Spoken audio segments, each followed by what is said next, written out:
It's Monday and we're catching up with the mayor of Duncan today to talk about water meters and a new project that looks to get people of Duncan involved in the future of their city. So welcome, Mayor Armstrong. So glad that you're here today. Thanks for having me. So we want to talk about these water meters because they've been really a hot topic in Duncan. Very much so. So tell me, what is going on right now with the exchange program? Yep. So we had an old system. The old system was failing. And now we've approved a new system to completely replace all the metering system in our community. Recognize the problem, now we're replacing it. The old system is failing faster than we anticipated. So there's some people that are complaining about their utility bills, that they may not be accurate. We want to make sure that everybody's bill is as accurate as possible. So if there's inconsistencies you feel like, do come down to City Hall and talk with our utility customer service team and let us know that you don't think that that bill is accurate.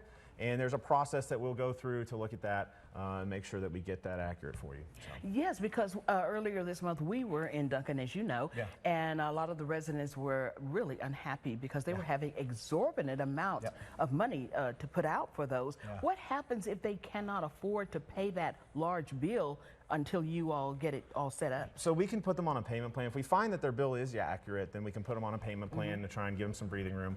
Also, when the weather is extreme, we don't do cutoffs. So with the heat this last summer, we haven't done any cutoffs for not payment, but we want to make sure everybody has the ability to pay it out over a period of time. So we will work with people if it is an accurate bill. Okay. If you don't think it's accurate, let us know, and we'll go through an appeal process to try and get that fixed. Fantastic. Now, over the summer, the council approved the new Community Heart and Soul program. What is that all about, and what purpose does that serve? So that is a project from one of our recent Leadership Duncan classes.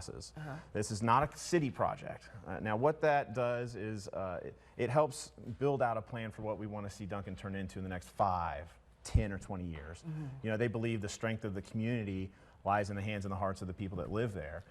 So there's 3 powerful principles that they want to abide by as they go through this process. They want to involve everyone. Doesn't matter where you work, how much money you make, it doesn't matter the color of your skin.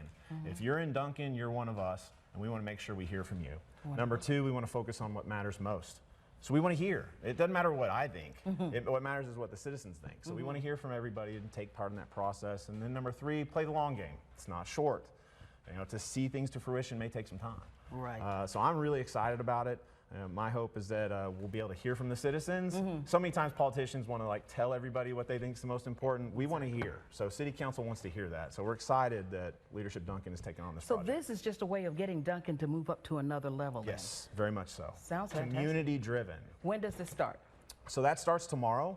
If you look out on social media for Duncan Heart and Soul, you'll find that they're meeting in several locations. I think we have a slide that's going to share some of those meeting times and locations. Starting tomorrow, age 60 years old and older, going to get some breakfast at 8 o'clock at Jimmy's Egg, and then throughout the day, there's going to be some other meetings. Fantastic. Thanks again for coming in. Thanks for having me. All right.